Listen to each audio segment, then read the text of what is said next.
Don't start your song with a chord progression. No, don't like that.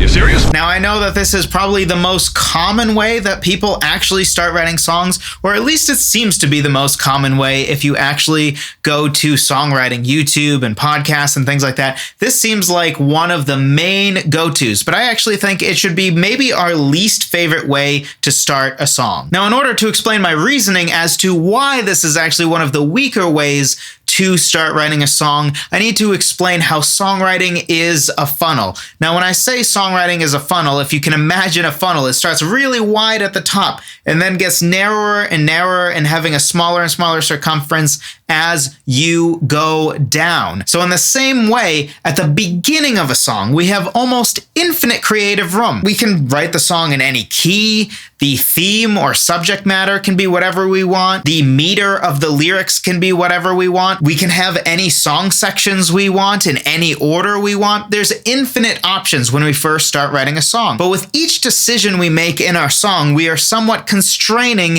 any future options. Because, for example, if your melodic phrase is, let's say, 5 notes, then those 5 notes are usually going to correlate with 5 syllables in your lyrical line. Now, sometimes maybe you can actually stretch that out and have a 2-syllable word become a 3-syllable word by sort of cheating it. But for the most part, we're constraining our lyrics based on our melody and how many notes we have in our melody. You certainly aren't going to be able to pull off 10 syllables with a melodic line that has 5 notes, for example. Not only does that melody constrain your lyrics, but the melody also is going to constrain the different chords you can have underneath that melody, because you can't simply pair any melody with any chord progression. We also are constraining the tempo, because once you have a melody, there is a tempo contained in that melody. Now, sure, maybe we can still do a lot of different rhythmic things within that tempo, but it still is adding a constraint to the writing of the rest of our song. So overall, this idea that songwriting is a funnel is really an idea about with every creative decision we make in a song, we are somewhat constraining all the other decisions we can make. If you think about it, if you get really far down the path at the end of the funnel,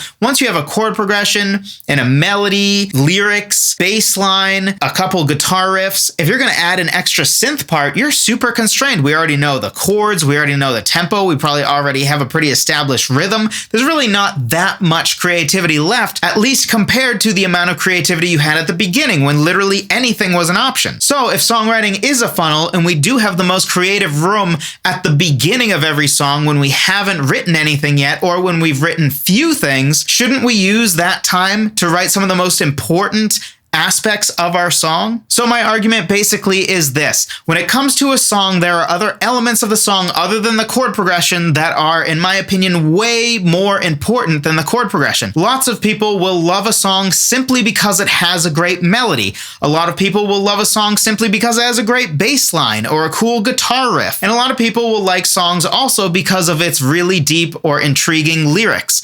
But almost nobody likes a song because of its chord progression. Most of the time, chord progressions aren't even noticed. And when chord progressions are noticed, usually it's because the chord progression also is a riff. Think something like Smoke on the Water, where technically, sure, it's a chord progression, but the reason you remember it and like it is because it's more of a riff that just happens to be played by doing chords. So I don't know about you, but I know a lot of people who like to hum along or sing along with the melody, and they know the lyrics, and they can talk about how the lyrics impact them, say how much they love the melody or what a great song it is, which usually when they say it's a great song usually means they like the melody, but almost nobody is humming along to the chord progression or anything like that. If anything, they're humming along to a bass line, a guitar riff, a piano part. Think, say, Clocks by Coldplay would be a great example of that. Sure, the main piano riff from the song Clocks is implying a chord progression. It really is just arpeggiated chords, but that's not actually why it's memorable. If you just had that as a regular chord progression that, say, a guitar was strumming, that wouldn't make it memorable. It's specifically the way it's played and the way it is a memorable arpeggiated piano part that is what makes it something that basically makes that song. I don't think that song would be that popular if it wasn't for that piano riff. which again, it implies a chord progression, but it's not the chord progression itself that makes that song special. Instead, it is the piano riff and the way that the piano riff is played utilizing that chord progression. So when you start writing your song, I would argue that you should actually start with something that is very important, something that people actually notice,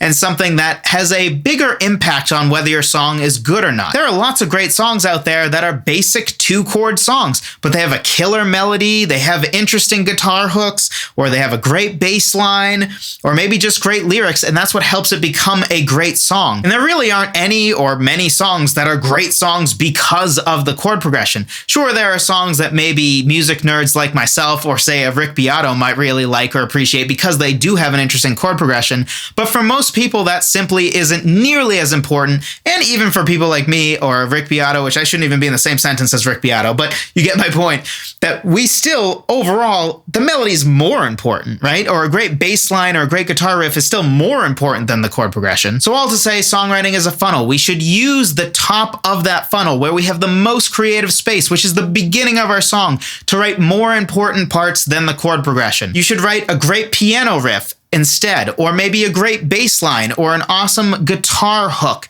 or maybe even just write the vocal melody and then figure out the chord progression from the vocal melody, because then you can write a killer vocal melody and then worry about the chords later, because it's way more important to have a killer vocal melody than it is to have a killer chord progression. So hopefully this was helpful to you. If it was, something else you'll likely find helpful is my 10 different ways to start writing a song free guide. Whether you're new to songwriting or a seasoned veteran, there should be something in there for you, because overall, I'm a huge fan of changing up how we start writing our songs. I think this is one of the easiest ways to stay creative and to not get into a creative rut, because sometimes if you just always sit down with your guitar and start with a chord progression, you'll just start to use the same chord progressions, or you'll start to run out of creative freedom and just feel like, I don't know, I feel like I've done everything already. But just by changing it up and maybe starting with a lyric first, or maybe starting with, say, a song title that you find interesting and then reverse engineering, well, okay, Whispers of Angels, that's an interesting song title. What would that song be about? Or starting with a great bass line or a great melody. There are so many different ways to start writing a song other than, say, starting with a chord progression. And I think there are a lot of really strong ways to start writing a song. It can be a great way, if you're new to songwriting, to be able to figure out different ways that you could approach the start of your song and really starting your first song or your third song or wherever you're at. But even for a more seasoned songwriter, this should help you as well. I know for me, yes, my bread and butter is me sitting at a piano and starting with what I think is an interesting piano riff, and then I usually write the melody on top of that piano riff and then start doing the lyrics from there. That's usually what I do.